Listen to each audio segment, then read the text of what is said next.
Assalamualaikum warahmatullahi wabarakatuh. Selamat datang kembali pemirsa di channel yang paling bermanfaat di atas muka bumi ini ya.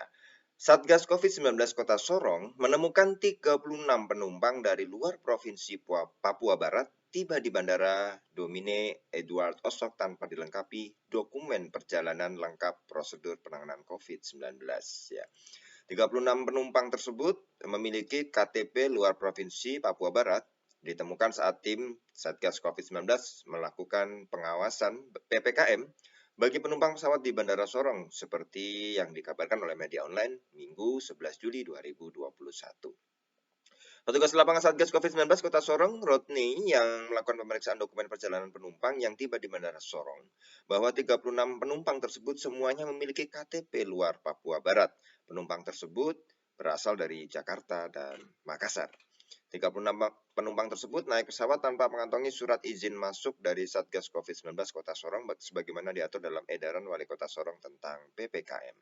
Satu di antara 36 penumpang lolos naik pesawat dari Makassar tanpa sertifikat vaksin COVID-19, sebagaimana ketentuan pemerintah bagi pelaku perjalanan sebagai upaya penanganan COVID-19, katanya. Sekretaris Satgas COVID-19 Kota Sorong, Herlin Sasabode, membenarkan bahwa dalam melakukan pengawasan penerapan PPKM di Bandara Sorong, tim lapangan Satgas menemukan 36 penumpang datang dari Jakarta dan Makassar tanpa dilengkapi dokumen syarat perjalanan. Ia menjelaskan bahwa tim lapangan Satgas COVID-19 Kota Sorong yang bertugas di bandara itu langsung memberikan teguran kepada 36 perilaku perjalanan tersebut. Kami juga melaporkan temuan ini kepada pihak bandara agar melanjutkan kepada maskapai sehingga memperhatikan syarat pelaku perjalanan sesuai dengan edaran PPKM ya. Jadi para pemirsa memang ini perjalanan dari mana ke mana ketika PPKM darurat terutama itu harus menunjukkan kartu vaksin, minimal sudah pernah vaksin yang pertama kali. Setelah itu juga menunjukkan surat PCR. Nah, kenapa ini bisa lolos? Bisa jadi karena beberapa daerah ya itu belum menerapkan PPKM darurat atau masih hijau atau masih belum darurat ya, masih PPKM mikro atau bagaimana. Nah, ketika PPKM darurat ya pesawat yang menuju ke daerah yang PPKM darurat, nah ini seharusnya harus lebih diperhatikan kembali.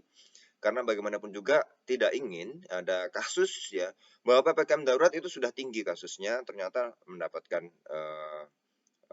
orang yang datang ke sana itu bisa jadi malah justru menambah kasus yang tinggi tersebut. Nah, disinilah para pemirsa, memang karena kendalanya adalah tidak semua daerah di Indonesia itu rata semua PPKM darurat. Ada yang PPKM mikro, ada yang biasa, ada yang mungkin ya masih normal.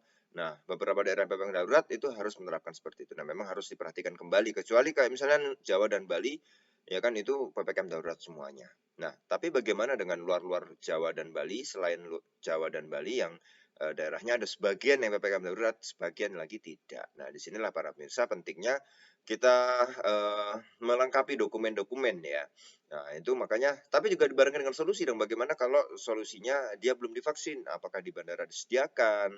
Ya, mau kemana nih? Ke daerah PPKM darurat? Oh ya, saya belum vaksin. Oke, langsung vaksin sekarang ya. Oke.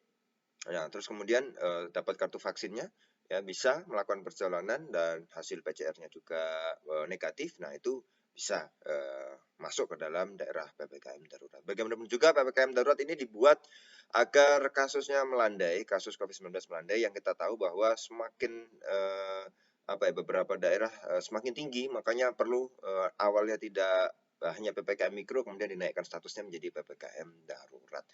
Nah, para pemirsa, di sini akan timbul beberapa kesenjangan-kesenjangan dalam tanda kutip ya, bahwa kesenjangan itu bagaimana dengan daerah yang non PPKM menuju PPKM atau dari daerah PPKM keluar. Nah, di sini harus diatur sedemikian rupa tujuan-tujuan mana yang kota-kota mana yang ada bandaranya dan apakah di situ PPKM darurat atau tidak, maka harus diperhatikan kelengkapan dokumen-dokumen. Terima kasih para pemirsa, mudah-mudahan ya kasusnya cepat landai, kita semua terbebas dari pandemi COVID-19 dan kita bisa beribadah dengan nyaman, bekerja dengan nyaman ya.